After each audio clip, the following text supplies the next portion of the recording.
Alhamdulillah kita telah bertemu punya guru rohani yaitu Syekh Ahmad Sohibul Wafatajul Arifin radhiyallahu telah menuntun kita sehingga yang dulu-dulunya kita banyak tidak memahami, tidak mengerti, bahkan sulit untuk melaksanakannya.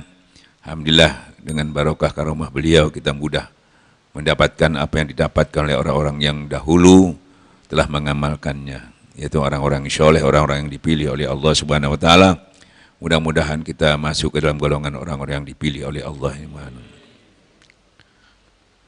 Maka dari itu patut kita bersyukur kepada Allah, dan ini diupayakan terus-menerus sampai akhir hayat kita. Karena sering kita lupa setiap hidup ini ada masalah. Masalah itu ada yang menguntungkan, ada yang merugikan. Ya. Nah ini penting sekali. Penyelesaian masalah ini kebanyakan kita lupa sumber masalah itu dari mana. Ya, kalau nggak tahu kita selalu mengambingkan orang lain, menyalahkan orang lain, bahkan bisa menyalahkan Allah, bisa buruk sangka kepada Allah. Padahal sumbernya itu karena kelemahan iman kita. Karena kotornya hati kita, sumber masalah itu di situ. Ya, maka dari itu ulama tasawuf itu menyampaikan bahwa itu termasuk dalam hadis-hadis juga dikatakan penyakit hati.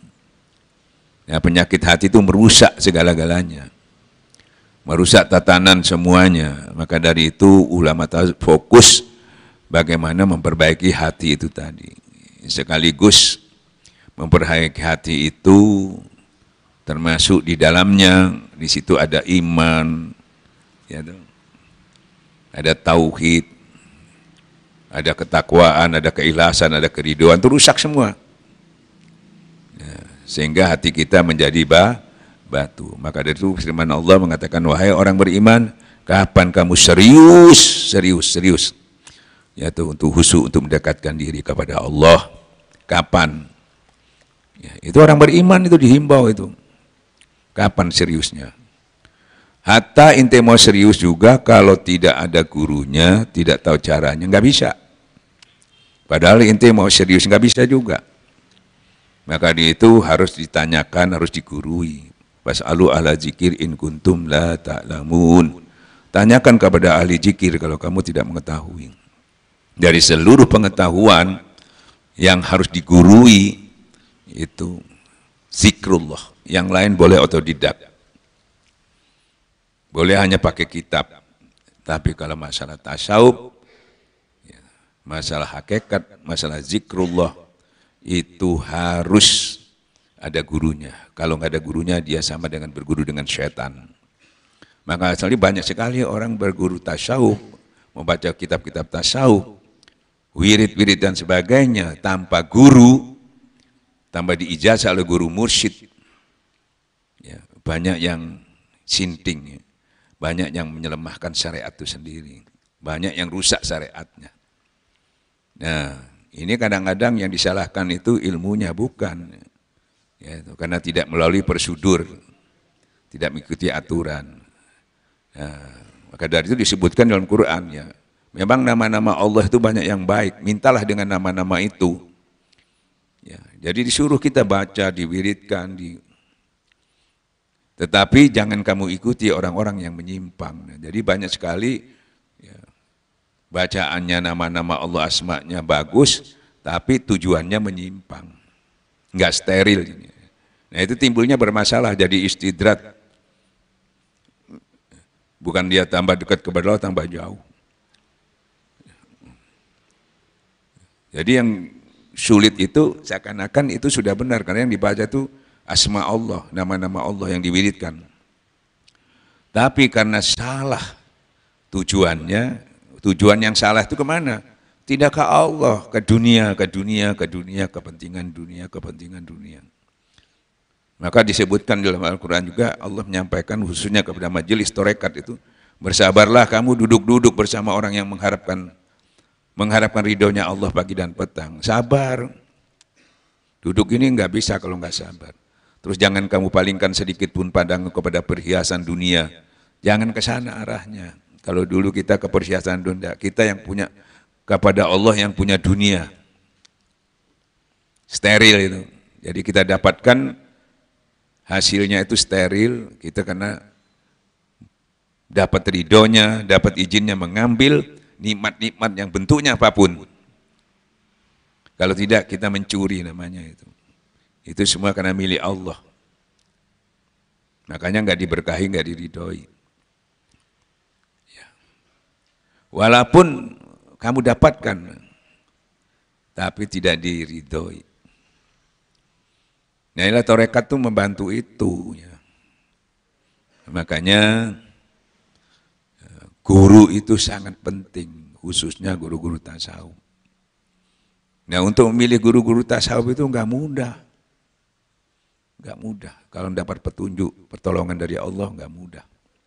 Alhamdulillah kita telah punya guru kita Syekh Ahmad Syobul Tajul Arifin radhiyallahu an.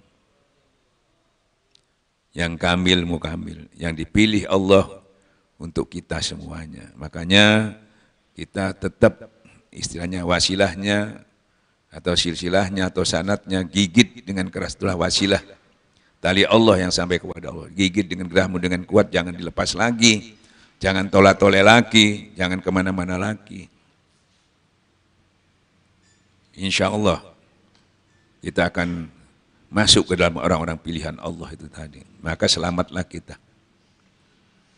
Para ikhwan dan akhwat yang dimuliakan Allah, saya menyampaikan gini karena di dalam dunia maya ini banyak sekali orang-orang yang seakan-akan semuanya ahli.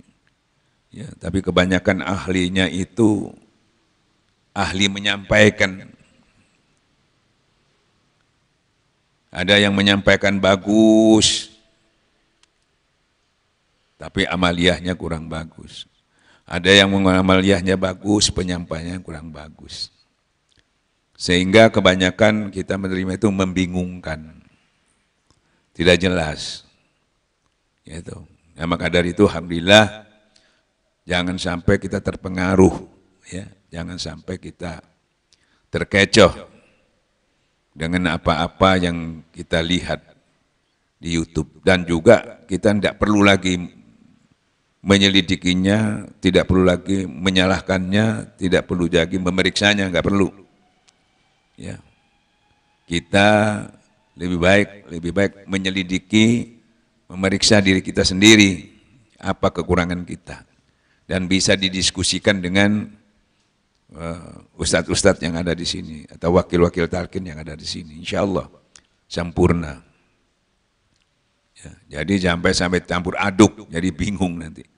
Nah, karena masih banyak, bahkan wakil talqin pun masih banyak, ya, mencampur aduk dengan metode-metode yang di luar Tarekat Qadiriyah Naqsabandiyah Pondok Pesantren Suralajaya. Ini yang tidak dibenarkan, Abah tidak bertanggung jawab. Jadi tidak boleh menambahi, tidak boleh menguranginya. Karena sistem itu sudah valid betul, ya. Jadi jangan ditambah, jangan dikurangi.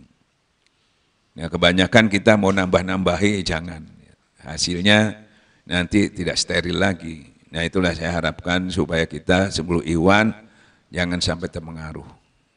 Ya, boleh kita membaca, melihat ceramah-ceramah di TV dan sebagainya, boleh aja, bukan nggak boleh. Tapi kita sudah punya standar, ya, jangan sampai keluar dari apa yang ada. Karena yang disampaikan semua itu dalil oke.